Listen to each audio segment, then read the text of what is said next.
Channel বঙ্গের আজকের সংবাদে সবাইকে স্বাগত জানাচ্ছি। আপনাদের সাথে রয়েছি আমি দিবাকর ভৌমিক। শুরুতেই সংবাদ শিরোনাম। উত্তরবঙ্গের পাহাড় কেন ডুবল? মৃতের সংখ্যা বেড়ে 28। মুখ্যমন্ত্রীর চাঞ্চল্যকর অভিযোগ তোলপাড় বাংলা। ত্রাণ দিতে গিয়ে সংসদ বিধায়কের মাথা ফাটল, কারা করলো এই হামলা? প্রধানমন্ত্রী মোদীর কড়া বার্তায় উত্তেজনা তুঙ্গে। সুপ্রিম কোর্টের ভেতরে চরম নাটক, প্রধান বিচারপতিকে লক্ষ্য করে জুতো ছোড়া, তারপর যা ঘটল। রাজ্যে 8টি বিশ্ববিদ্যালয়ের রাশ এবার কার হাতে? সরকারের সঙ্গে রাজ্যপালের সংঘাতের মাঝেই সুপ্রিম কোর্টের ফাইনাল রায়। ঔষধ বিজ্ঞানে নোবেল পুরস্কার, অসাধ্য সাধন করে কিভাবে মানবজাতির ভাগ্য ফেরালেন এই 3 বিজ্ঞানী। দেশের নির্বাচন ব্যবস্থাকে বদলে দেওয়া সেই মানুষটি আর নেই, চিরনিদ্রায় প্রাক্তন মুখ্য নির্বাচন কমিশনার TN সেশন। হঠাৎ অশনি সংকেত, বঙ্গোপসাগরে জন্মালো গভীর নিম্নচাপ। রাজ্যের কোন কোন জেলায় ভয়ঙ্কর দুর্যোগের আশঙ্কা জানুন। শুনলেন শিরোনাম, এবার বিস্তারিত। তো কয়েকদিনের প্রবল বৃষ্টিপাত ও তার ফলে সৃষ্ট ভূমিধস ও বন্যার কারণে উত্তরবঙ্গ জুড়ে পরিস্থিতি ভয়াবহ। সরকারি হিসেব অনুযায়ী দার্জিলিং, কালিম্পং, কার্শিয়াং, জলপাইগুড়ি ও সংলগ্ন এলাকায় মৃতের সংখ্যা কমপক্ষে 28। পাহাড়ের জনপ্রিয় পর্যটন কেন্দ্র মিরিক শহরটি সবচেয়ে বেশি ক্ষতিগ্রস্ত হয়েছে। একাধিক গুরুত্বপূর্ণ ব্রিজ ভেঙে যাওয়ার কারণে সমতলের সঙ্গে পাহাড়ের যোগাযোগ সম্পূর্ণ বিচ্ছিন্ন। প্রধানমন্ত্রী মমতা বন্দ্যোপাধ্যায় এই পরিস্থিতিকে মানবসৃষ্ট বলে অভিযোগ করে একটি চাঞ্চল্য বিতর্ক সৃষ্টি করেছেন। উদ্ধার কাজ চালাচ্ছে NDRF ও SDRF। উত্তরবঙ্গের বন্যা কবলিত নাগরকাটা এলাকা পরিদর্শনে গিয়ে স্থানীয়দের আক্রমণের শিকার হয়েছেন বিজেপি নেতৃত্ব। মালদাহের উত্তরের সাংসদ খগেন মুর্মু ও শিলিগুড়ির বিধায়ক শঙ্কর ঘোষের উপর হামলা চালানো হয়। সাংসদ খগেন মুর্মুর মাথা ফেটে গুরুতর আঘাত লেগেছে। বিজেপি এই হামলার জন্য সরাসরি তৃণমূল কংগ্রেসের কর্মীদের দায়ী করেছে। এই ঘটনাকে অত্যন্ত ভয়ঙ্কর ও জঘন্য বলে নিন্দা করেন প্রধানমন্ত্রী নরেন্দ্র মোদী। তিনি বলেন, ত্রাণ কাজ করতে যাওয়া জনপ্রতিনিধিদের উপর হামলা কোনোভাবেই মেনে নেওয়া যায় না।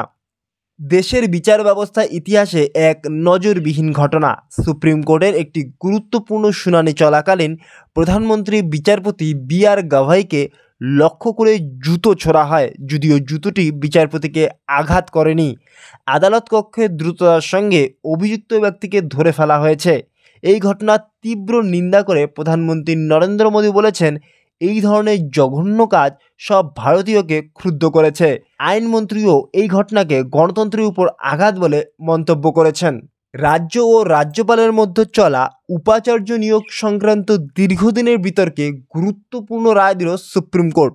পশ্চিমবঙ্গের 8টি বিশ্ববিদ্যালয়ের উপাচার্য নিয়োগের ক্ষেত্রে কলকাতা হাইকোর্টের নির্দেশকে বাহাল রাখা হয়েছে। হাইকোর্ট নির্দেশ দিয়েছিল যে উপাচার্যদের সার্চ কমিটির সুপারিশ অনুযায়ী নিয়োগ করতে হবে। এর ফলে রাজ্যের এই বিশ্ববিদ্যালয়গুলিতে দীর্ঘদিনে অচলাবস্থা কাটতে পারে এবং উপাচার্য নিয়োগের পথ পরিষ্কার হবে। এই রায়ের মাধ্যমে নিয়োগের রাশ কার হাতে থাকে সে নিয়ে রাজনৈতিক মহলে আলোচনা শুরু হয়েছে।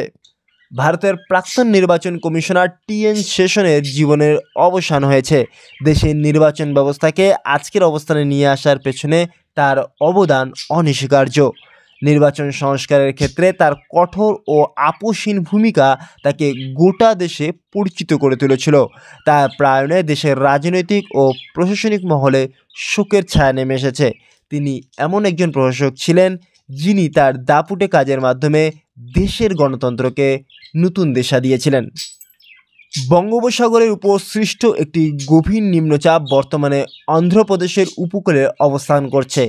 এর প্রভাবে অন্ধ্রপ্রদেশের আশেপাশে উড়িষ্যা, পশ্চিমবঙ্গের উপকূলীয় জেলাগুলিতে আগামী 48 ঘন্টার জন্য প্রবল বৃষ্টিপাত সতর্কতা জারি করেছে আবহাওয়া দপ্তর।